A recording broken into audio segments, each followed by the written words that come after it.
Hi, this is Christy. Welcome back to Lulu Ladybug Creations YouTube channel. If you're new here, welcome. If you're a returning subscriber, welcome back. I do appreciate y'all's visits. I do appreciate y'all watching the video to the end. But today we're going to be showing you how I made this World Travelers tumbler. Really gorgeous.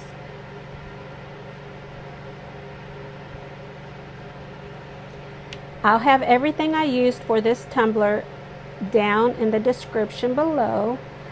If y'all have any comments, any questions, please leave them in the comment section. I will also be posting my email if you would like to email me. I want to say a special thank you in this video. I have a wish list, and an Amazon angel purchased one of the items that I had on that wish list, and I received it the day before yesterday. I want to thank you. I won't say your name. I'll say RM, but thank you from the bottom of my heart. I really, really do appreciate it. It was a surprise, and it was a great surprise. Yes, RM, thank you. Thank you very much. I hope y'all enjoyed today's tutorial. Again, if y'all have any comments, any suggestions, leave them down below. And don't forget to like, subscribe, share this video, and please watch the video to the end. It really does help the algorithm push my video out to more viewers. Again, thank you so much for visiting my page, and I hope you enjoyed today's tutorial.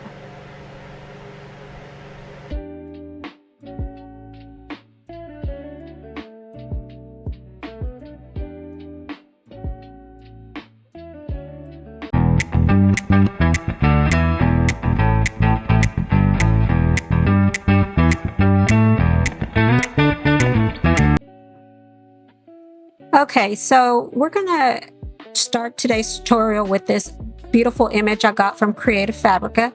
I printed it on a vinyl printable paper, and already prepped this tumbler, 20-ounce tumbler from Makerflo. We're gonna use Khaki from Craftsmart as our base coat, and then we'll cover it with Mantle from the Glitter Guy. Now, I sanded this tumbler using a 120 grit sanding block. I got it from Amazon. But yeah, we're going to go ahead and get this tumbler painted with our acrylic paint as our adhesive for the glitter.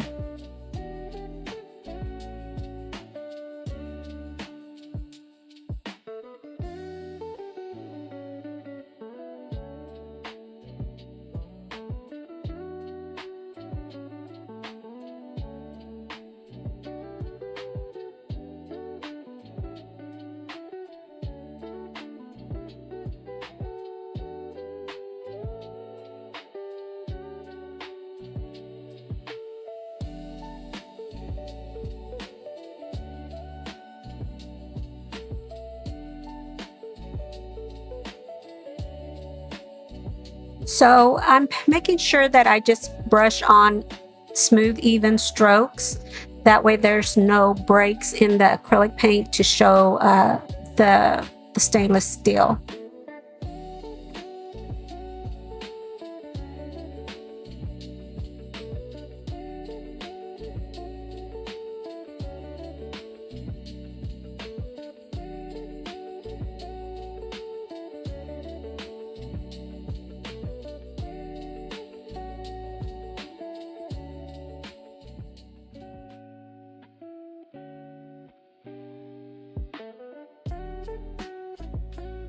So this layer of glitter that I'm applying to the tumbler is going to be just a base underneath my vinyl. I'm not too worried about the middle part being really thick. It's the ends that I want where the cup will show from the vinyl, the shortage of the vinyl.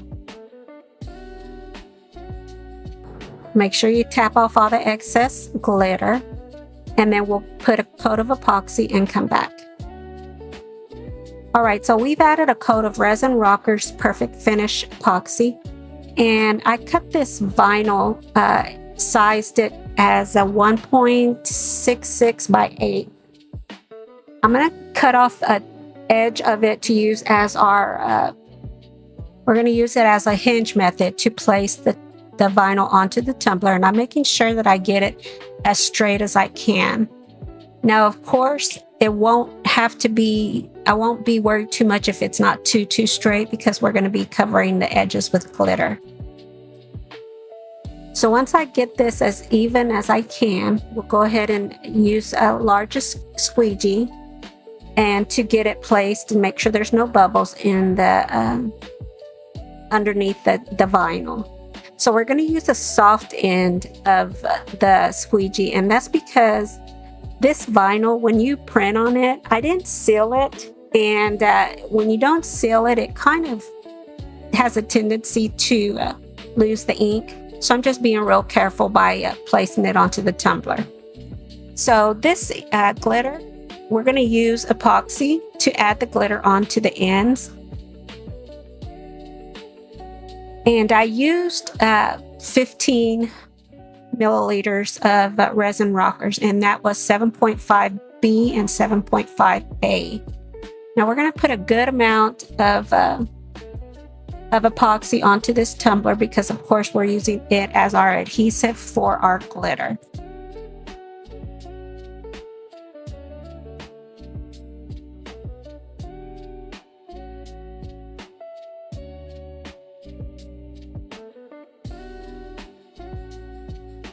So I'm going to get my torch and pop any bubbles that there may be. And I'm going to use some it's a chunky mix glitter that I got from DBN Glitters on Etsy. It's called Moondust. Now they're not selling anymore, but I did still include her link in the description below. So we're going to go heavy on the bottom and heavy on the top. And then what I'm doing is I'm manually with my hand just sprinkling on glitter in an ombre method, but I'm sprinkling it by hand because I want more control of the glitter. I don't want it too thick. I want it as light as I can going down in the ombre method on both ends of the tumbler. So after I get all this epoxy all this epoxy added to the tumbler, what we're going to do is tap down all the chunkies that are lifted and make sure that there's no pokey bits. I put a coat of epoxy, and now we're coming back for the decals. Now I cut these decals out on Cricut Design Space, and I used for the offset a holographic pink, and then the text itself I used a glitter pink. Now, glitter vinyl never, for me at least, never sticks to holographic vinyl. So this is why I'm being real careful, because it wanted to lift up with the transfer tape. So you want to make sure when you use glitter tape on top of holographic vinyl that you remove the transfer tape very carefully, because it's happened to me more than once where it has a tendency to lift, like it doesn't want to stick to the holographic. I'm not sure why, but anyways, y'all be careful when y'all are using glitter vinyl on top of holographic vinyl. So I did that with all of the text, and I also did it with the images. I used the holographic pink. It's actually called holographic opal pink, I believe is what it's called, for the offset. But once we get all these decals onto the tumbler, we'll add a coat of epoxy.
Okay, now I did spray Rust-Oleum Clear matte spray paint over all these stickers so that they would stick to the tumbler when I pour my last coat of epoxy. Now the last coat of epoxy will be the final, and then we'll come back with the images. And here we are. Beautiful cup. I really do like how it came out. I hope y'all enjoyed this tutorial. And again, if y'all do have any questions, any comments, any suggestions, please leave them below in the comment section. And I do have all the items that I used for this tutorial down in the description below. Again, I hope y'all enjoyed this tutorial as much as I enjoyed creating it.